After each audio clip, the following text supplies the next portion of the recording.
A major volcanic eruption has just occurred, causing a volcano to literally blow its top, producing such a large volume of erupted materials that now parts of Australia are under a volcanic ash advisory.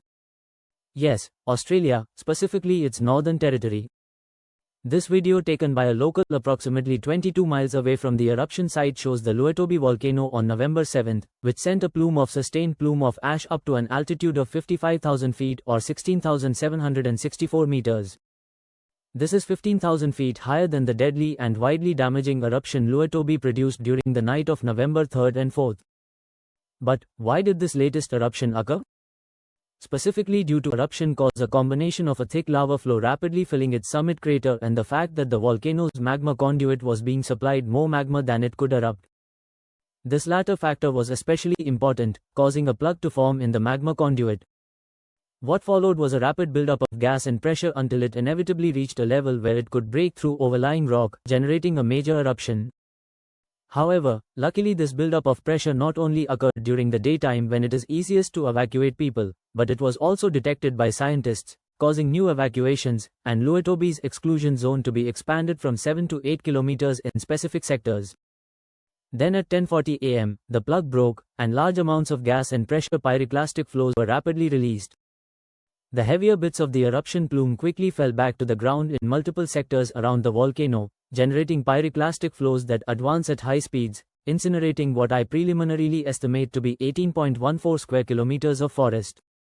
These pyroclastic flows nearly reached a settlement to the north, but appear to have missed its most outlying structures by only half a kilometer. Simultaneously, a sustained eruption plume rapidly shot upwards at a rate which exceeded 100 miles per hour or 161 kilometers per hour, soon reaching an altitude of 16,764 meters. This eruption was sustained, and would continue without stopping for the next 80 minutes, during which the umbrella cloud expanded to 70 kilometers or 43.5 miles wide.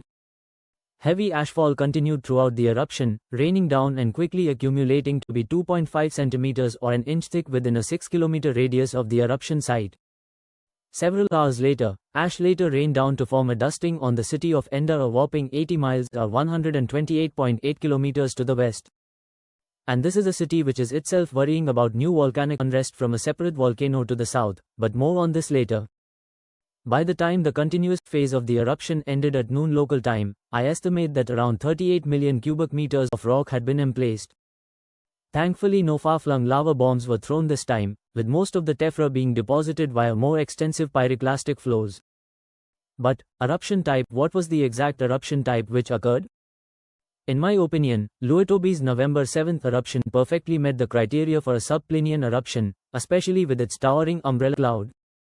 It involved a more than 1 hour long sustained eruption plume. This plume reached a maximum altitude of 16.8 kilometers, and sufficient tephra was ejected to define the eruption on the volcanic explosivity index as a 3. As a result of this subplinian eruption, a changed summit, the summit crater of the Lakado cone, has greatly changed. For one, it appears that its western crater rim, which marked the Lakado cone's highest point, is just gone. That is why the exclusion zone was expanded further to the west and west-southwest. This has made Laki's highest point become 20 meters or 66 feet shorter. But it is not just this sector of the crater rim which has vastly changed, although more analysis is needed. Thankfully, this time it appears that no injuries and no deaths occurred. I plan to make another video on Lewotobi as its situation develops, with the next one to include an in-depth analysis of Lewotobi's eruption chronology so far.